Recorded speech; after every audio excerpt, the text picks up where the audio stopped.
Everyone, over here is the Range Rover Sport. Now the idea of the Range Rover Sport was to compete against the likes of the Audi Q7, the BMW X5 and the Mercedes GLE. Point is, the Range Rover Sport is essentially a sporty version of the Range Rover.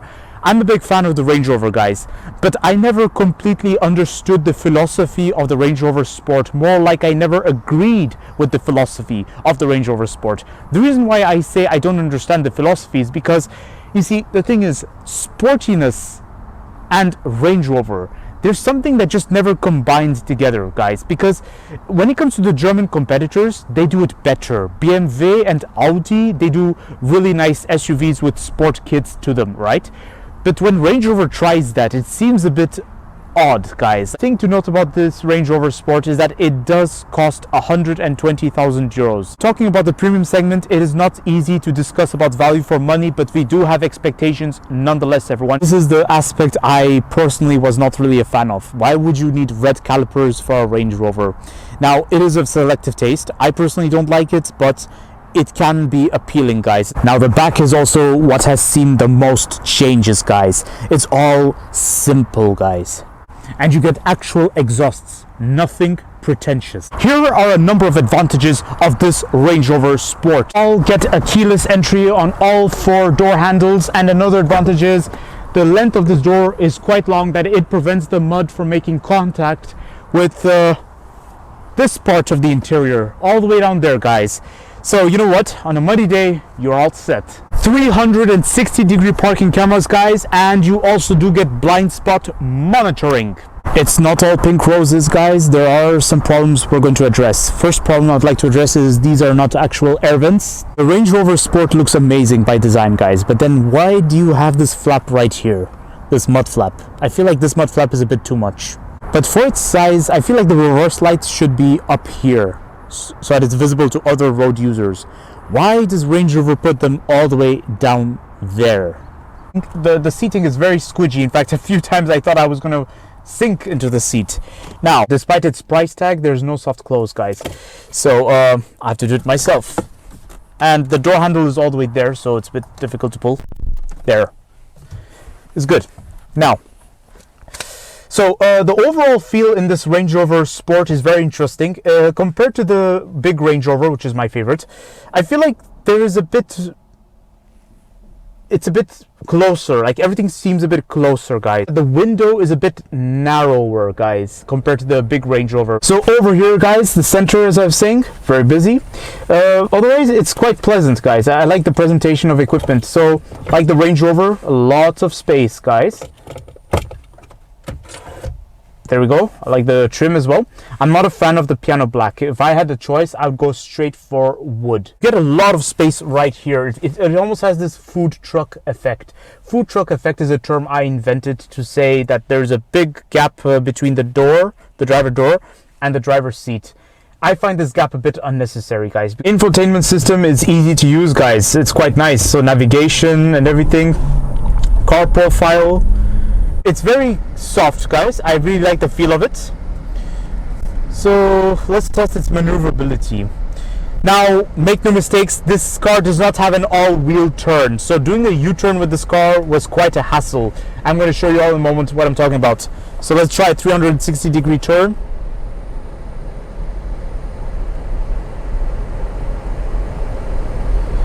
Yeah.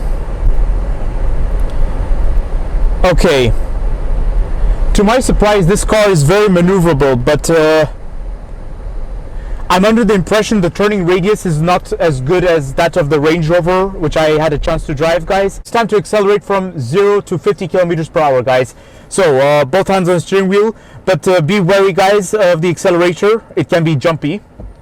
Right, so 3, 2, 1.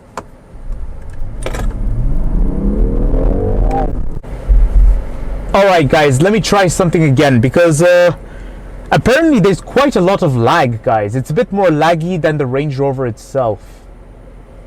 Let me try this again, guys. So 0 to 30 kilometers per hour. Let's just try to see what happens when I floor it.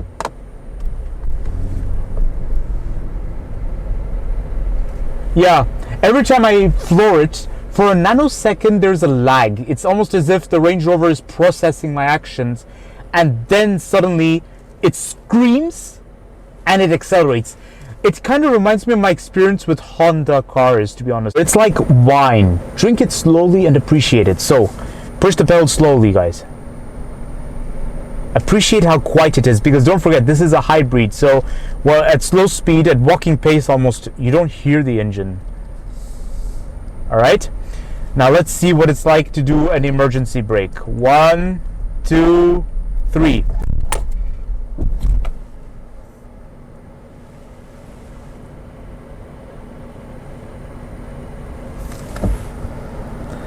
Something about this Range Rover is lacking behind, I can confirm. Compared to the big Range Rover, the Range Rover, my favorite one, that one did everything flawlessly, but I don't know what is it about the Sport.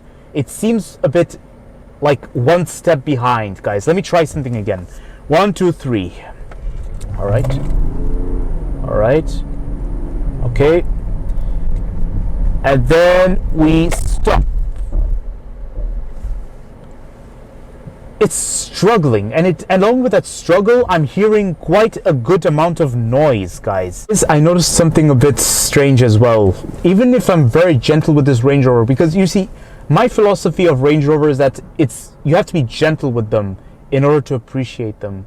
But with this Range Rover Sport, I'm trying to be gentle, and I keep hearing noises. Check this out. So, gentle acceleration. Alright. And then it's like as soon as I do a brake, there's a bit of a tremor, and then there's that noise, guys. It's the noise of the suspension playing or something. I don't know what is it, but it is just, it's like whatever I do, there's always got to be some noise with this Range Rover Sport.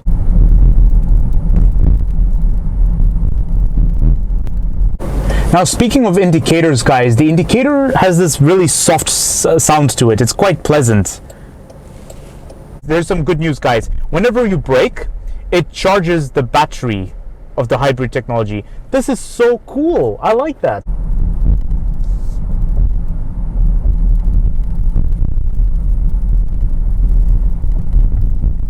I actually test drove the Land Rover Defender once. It was a 2011 model, the real Defender.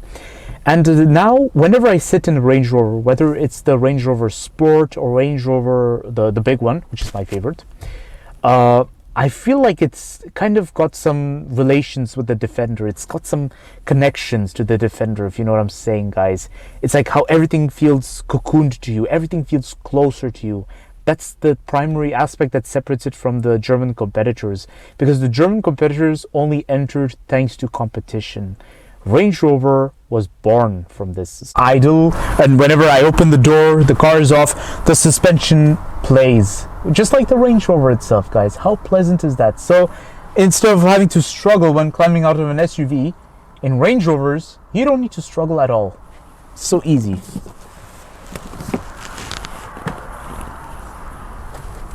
Job done. The conclusion of the Range Rover Sport, everyone. Compared to the German competitors, historically, from the very beginning, British premium car manufacturers were all about style. They were all about the looks. They always boasted more status than the German competitors, but when it came to functionality, it was all talks but no action, guys. Now, this is to say that the German competitors, when it comes to mechanics, they are the top. They know what they're doing, guys. The engine was great, the performance was great, but it was not the best, guys. It was just not as interesting as the big Range Rover, and here are a couple of reasons why. Good amount of noises whenever you accelerate or go to a halt, guys. Just too much play with noises from the suspension and everything. When I drove the big Range Rover, I enjoyed every moment of it. The road, driving it on the streets, it absorbed every bump, guys. It's like it was not bumpy at all. The ride was smooth. But with this Range Rover Sport, it registered every single bump, guys. The entire car was basically shaking. When the first ever Range Rover Sport was released, it was horrible. It depreciated so badly, guys. But now it seems like Range Rover has done massive improvements and made it more appealing to the 2020s, especially, guys. They're not behind in any regard. They seem to be on par with everybody else, guys, just with their own style. The German competitors have become rather boring because of how common they are. But this Range Rover Sport is a perfect alternative if you want something different and something that is not German. So you want my opinion of this Range Rover Sport? Oh, I love it so much. I love this Range Rover Sport, guys. This Range Rover Sport is still a Range Rover, guys. It's just a small sibling of the big Range Rover. Don't forget to like, comment, and subscribe, and stay tuned for more videos that are on the run, everyone. I have a question to ask all of you. Do you all like this Range Rover Sport, or do you prefer the German competitors? Or do you prefer the big Range Rover? I already know what my choice is, guys, but I want to listen to what your choice would be.